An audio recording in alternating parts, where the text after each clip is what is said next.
Hello, I'm Jorge Gestoso. Welcome to a new program from Washington.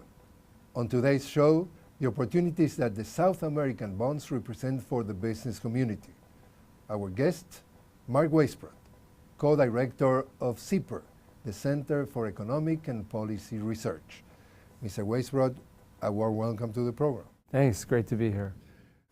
Mark, is the mass media misleading the public in terms of the opportunities that South American bonds are offering to the business community?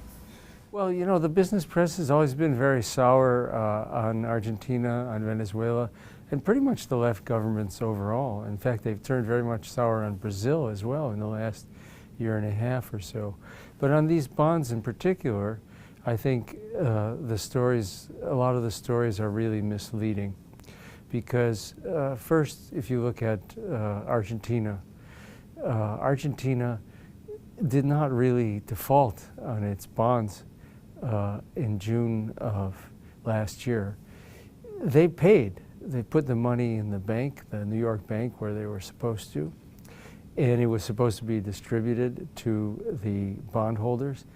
And this New York judge, Gruesa, from the Southern District of New York, Federal District Court, decided that to take the bondholders hostage, essentially. He said, if you don't pay the vulture funds who were suing, then you can't pay everyone else. So on that basis, the money that they paid didn't go to the bondholders. So, if you read the press, you get the impression that Argentina kind of voluntarily defaulted. Obviously, the information is there. And they're treating it as though they defaulted, and they really want to pay. And in fact, in the last, couple of years, they've gone through taken all these measures to get back to being able to borrow internationally again. So they really don't want to default. It's very clear they don't want to default, and they're not really going to default. I mean, and the markets are not as bad on that. I mean, if you look at their bonds, they're still selling for the ones due in October of 2017 are still in the 90s, 90% of their value. So the markets are not quite as bad as the media is presenting it. But still, it's a pretty high return you would get if you bought them now, because they pay a relatively high interest rate, and they're also selling below their full value. You were writing an article, and then you're quoting, for example, the people of Bloomberg News and also CNN. And for example, in the case of Bloomberg, you mentioned that they are sort of creating the false impression, and you quote and say, they are saying that it's not a question of if, but when the government will default, talking about Venezuela. Yes. On Venezuela, yeah, I think it's much worse, because there the press is treating it as though a default is imminent. That was right. The Bloomberg reporter actually said that. It's not a question of when they're going to default, of if they're going to default, but when they're going to default. And there's really no real basis for that if you look at the actual numbers. If you look at Venezuela's debt, well, there's two kinds of debt here. There's the sovereign bonds from the government, and then there's the bonds from the state oil company, from PDVSA.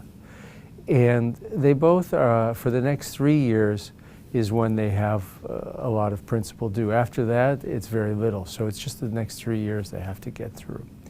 And so they have about $10 billion a year that's due, and about half of that is principal, and about half of that is interest. So normally the government rolls over the principal. In other words, you issue new bonds to pay for the old ones. Most governments, like government in the United States, anywhere, you don't pay off your bonds from your reserves, okay? You pay it off by issuing new bonds. And so they normally could do that. Now, right now, of course, issuing bonds is difficult because the bond prices are very depressed. They would have to pay a high interest rate. But nonetheless, they have, for example, $14 billion in reserves. In gold, just their gold reserves. They have more than that, over 20 billion in central bank reserves, and then they have other reserves besides that. So how would they default for a $5 billion payment. And in fact, right now, the government could buy up, because the debt is so cheap, because the markets have driven the price down, they could buy up all of that principal over the next 3 years at roughly $15 billion. They could buy it up probably for less than $8 billion. The 15 billion. Yeah, because well, it's not quite 15 because they probably own some of it. But yeah, the total amount they would have to pay would be something like $8 billion. They could buy it all up and put all this to rest if they wanted to. So they're not anywhere near a situation where they would be forced into default. And yet you see PDVSA bonds selling for something like 47% of their value. So, in fact, Barclays had a report, Barclays Bank, one of the biggest banks in the world, they had a report where they recommended buying the Venezuelan bonds because they said the price was so low that even if they defaulted, you would end up getting more back than what the price is right now. And that's probably true. When a government defaults, that doesn't mean they don't pay anything, right? Normally they still pay some fraction of it. It's usually more than 47%. So Mark, then the follow-up question is, why do you believe that those mass media specialized business networks are spreading that type of information?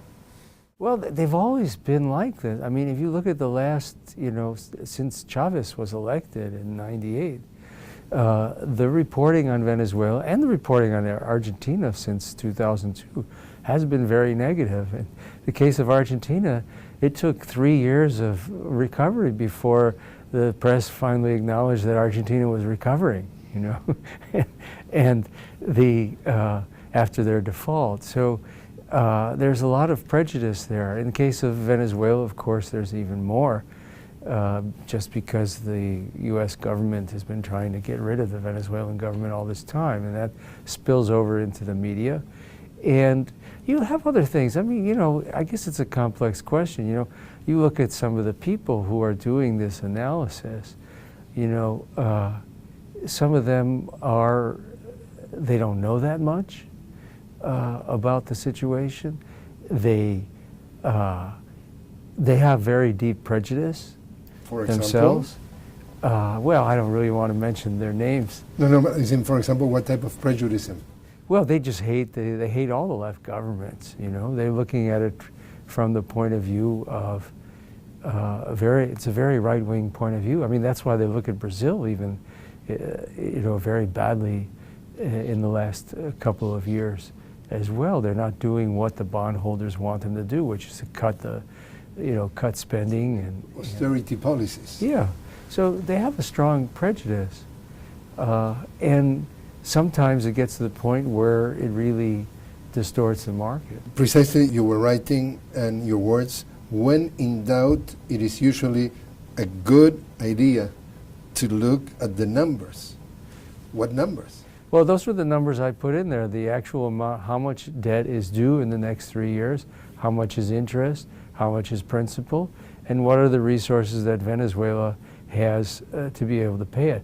And by the way, there's also China, which today announced, according to President Maduro, another $20 billion that Venezuela is going to get from China. China has loaned them in the past few years about 46 billion, most of which was paid back. China takes Venezuela very seriously as a strategic ally. So if the price of oil goes down, as it is now, I think they're going to help them.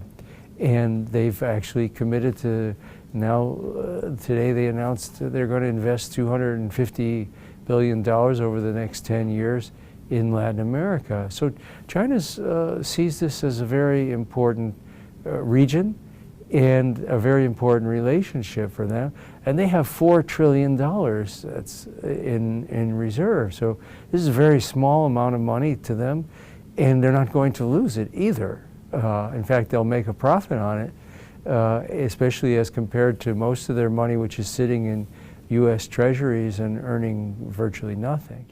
In that case, with the announcement precisely in Beijing, in the CELAC China Summit, the $250 billion announcement from the Chinese government in the next 10 years for investing in Latin America, that could be interpreted as the fact that the U.S. is losing influence in the region? Well, I think there's no doubt the U.S. has lost most of its influence in the region in the last 15 years. I mean, the U.S. used to have enormous influence on economic policy in Latin America. Dictating the economic policy? Very often through the IMF and the World Bank, for example. And now that's gone. It's not completely gone. You know, Honduras, for example, after the U.S. helped overthrow the government in 2009, they have an IMF. The coup d'etat? Yeah. They have an IMF agreement, you know, and there's a couple other countries that have IMF agreements, but South America, you don't have anybody, and you don't have any influence really from the U.S. over their economic policy, and or their foreign policy for that matter. That's also changed enormously as well. So, and that is one difference, you know, that's the other thing about China. You know, China wants certain things, of course, you know, they have their interests there. But they're not telling any of these governments what their economic policies are going to do the way the U.S. used to. It's a very different relationship. It's, again, China has interests. They're not doing this for charity. But on the other hand, they're not telling any of these governments what their policies should be. Given the fact that in Latin America, the main source of income of many of the countries, especially the countries that you were mentioning, is based on raw materials, on natural resources, and we have seen the incredible drop of the oil prices to half. Is that going to make an impact in the exchange rate in the case of Venezuela, for example? The bolívares versus dollars? Well, the exchange rate system in Venezuela, as you know, is complicated, and there are three official exchange rates, and so those are set by the government. So they're not going to be directly affected by currency fluctuations outside of Venezuela. That's a system that will have to change internally. What will be your suggestion if you were you are an expert in economy, but if they were asking you what to do, what will be your advice on how to eventually manage that exchange rate that is, as you said, pretty complicated? Well, I've written about this. I think that they should have switched to a unified exchange rate. I think that's the best way to get rid of the black market, to get rid of all the distortions that they have, to reduce the amount of capital flight that Venezuela has, reduce corruption as well. And a lot of the problems you see in the economy today, I think, stem from this exchange rate, this system of multiple and fixed exchange rates that are not realistic. I think you could have one realistic exchange rate, and the government could manage it, like, say, Bolivia does. You know, it's called a floating exchange rate, but the government still manages it. And that's what most countries have, and I think Venezuela would be better off with that. There's a lot of sabotage of the economy, of course, as President Maduro says, but I think this kind of a system, they could fix, if they fix the exchange rate system, a lot of the sabotage would be harder to do, because this just opens up too many opportunities for cheating, for corruption, for all kinds of illegal profits. And I think with a fixed exchange rate, with just a normal managed floating exchange rate system, you could get rid of a good deal of these problems and then deal with all the other things, the shortages and everything else. And how feasible you think that could be, at least in 2015? I think it's feasible anytime the government wants to do it. I mean, it's an adjustment that they would have to go through, and they would have to make sure, for example, that people don't get hurt by it. So you'd have to subsidize the food in a different way than the way it's being subsidized now through the exchange rate, right? You have this very you have this very overvalued exchange rate of 6.3, and that's being used to subsidize food and essentials. And so you have to do that a different way, but it can definitely be done. In the case of Ecuador, more complicated the situation after the drop of the prices of oil prices by 50% because their currency is a dollar. So they're getting revenues in dollars, a currency that is being appreciated internationally. And on top of that, the oil prices are coming to half of it. How complicated is the situation there? Well, Ecuador they are faced with a difficult situation as well. And it's not quite as bad as it was in 2008 when oil prices crashed. And they also lost remittances because of the world recession. And they dealt with that pretty well. And they made a lot of changes in the way their whole financial system operates. The government took control over the central bank. They forced the banks to bring hard currency, dollars, back into the country. They made a whole set of financial reforms so that they could deal with exactly that situation. So, and they did pretty well. I mean, they got through it pretty well. And I think they'll get through this as well. And I noticed that today also part of China's announcement was a $7.5 billion investment in Ecuador as well. So I think they'll be okay. They've been very innovative in dealing with these kinds of financial and price shocks. They also are using this new digital currency, which they're implementing now, and I think that will help them as well to make up for the fact that they don't have their own currency, that they have the dollar. In the case of Europe, we are seeing a very difficult situation in terms of the economic future for 2015. We're talking already we're hearing more frequently the word deflation. Is that going to have an impact in the economic policies of Latin American countries? Well, if they keep going like this, yeah, Europe has been a drag on the world economy for several years now. And that's because of really bad macroeconomic policy. Basically, the European Central Bank and the European authorities, including European Commission and the IMF, have been doing what they used to do in Latin America. They've been forcing these governments to cut spending at a time when the economy is weak, and it's not even officially out of recession right now. And so this is the fundamental problem. And of course, you know, for a couple of years, until July of 2012, you had a real financial crisis in Europe as well. In other words, people didn't know whether the euro was going to survive. And the central bank, the head of the central bank, Mario Draghi, put an end to that in July of 2012, where all he did was make a simple statement: we're going to do whatever it takes to maintain the euro. And he said, for emphasis, believe me, it'll be enough. And it was enough. He didn't have to do anything. All he had to do was say it.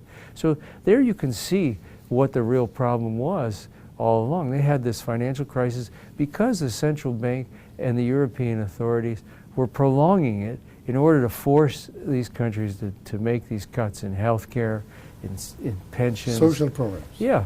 And so I think they've gotten all they're going to get for the most part. And that is going to have an impact or not in Latin America? Well, I think that the austerity is coming close to an end there because people won't take it. You see, you're going to have an election in Greece on January 25th. No matter what happens, there's still a big message being sent to the European authorities that 6 years of this is too much. In Spain, you have a new left party that's already first in the polls, Podemos. Again, so you have this kind of very slow motion form of democracy. 20 governments have fallen, and still they're doing the same things, but they're slowing it, and slowing it. And at some point the next year or two, hopefully the authorities will come to their senses and allow these economies to grow. So in that sense, could we say that Europe is the old world in the sense that is belonging to part of the history, and Latin America is the new world growing and with higher expectations? Well, it is a kind of ironic. The policies you're seeing in Europe are very much together with the IMF lending too, which is reminiscent of Latin America's past, yeah. And they are trying to, as they did in the 80s and 90s in Latin America, trying to implement these policies that nobody wants, including chipping away at the welfare state, weakening labor through changes in the legal structure, and forcing austerity. We're seeing that especially the progressive countries in Latin America are trying to work more and more together as a whole. We're talking UNASUR, Mercosur, CELAC, in case of ALBA, for example. But there is that other option that's trying to be developed very quickly, that is the Pacific Alliance. Is that a way that eventually the U.S. could be behind that, sort of to counter, if you want, react to the possible influence of this new way of reorganization of Latin America? Oh, absolutely, and that's what the so-called Trans-Pacific Partnership is about as well. It's trying to split Latin America and trying to strengthen the governments that the United States considers itself closest to. Peru, Mexico, Chile, although to a lesser extent. So that's what they're trying to do, and the other part of the TPP is also to try to isolate China in Asia. The perception is they're trying to create an option in terms of not letting China to have more influence in the rest of the world or in the rest of the region, the neighboring region. Yes, I don't think it's going to get very far. I mean, if you look at just relationship between China and Latin America, for example, or China and the rest of Asia, China is the biggest economy in the world right now, purchasing power parity basis. And, you know, you go out to 2020 or so, and that's not that far away, or maybe, you know, 8 years from now, China will be probably 50% bigger than the United States on this basis that most economists use to measure, to compare these economies. So it's a huge economy. It's growing very rapidly, and, you know, 2-3 times the pace of the United States economy. And so that's the future. I mean, they're going to have much more influence just, you know, on the basis of the size of their economy, on their trade and finance as well. Precisely in that summit, CELAC summit with China, the president of Costa Rica, which also is being the president of the CELAC for the moment, mentions that in 15 years, most definitely China is going to be the most important factor and investing country in Latin America.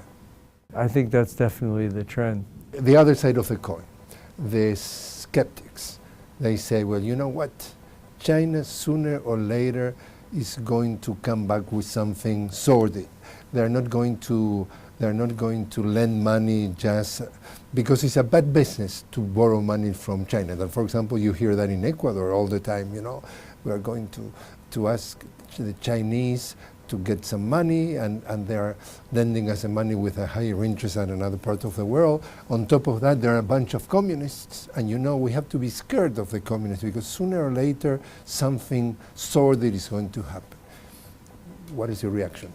Well, nobody knows what the future is going to be when China becomes a rich country, which is a long way off. You know, again, they're the world's largest economy, but they're, you know, 5 times the size of the United States, or 4 times the size.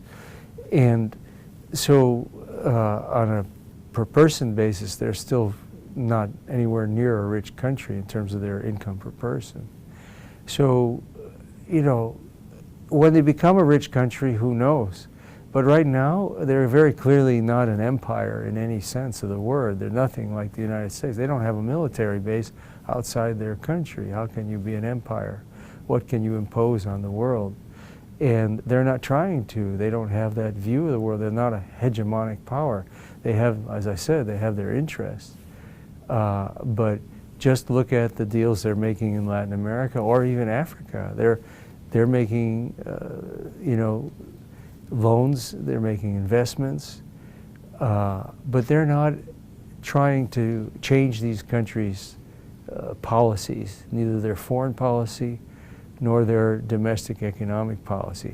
I think that's the difference between them and the United States, which really tries to change most countries.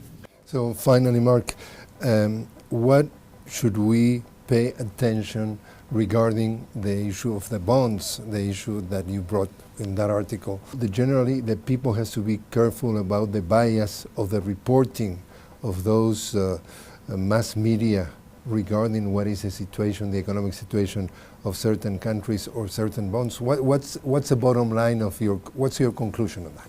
Well, the conclusion is simple, that these concerns about default for Venezuela and Argentina in particular have been exaggerated quite a bit. So you know, anybody who's just trying to figure out what's going on should take those with a big grain of salt. Mark Weisbrot, thanks very much for joining us. Thank you.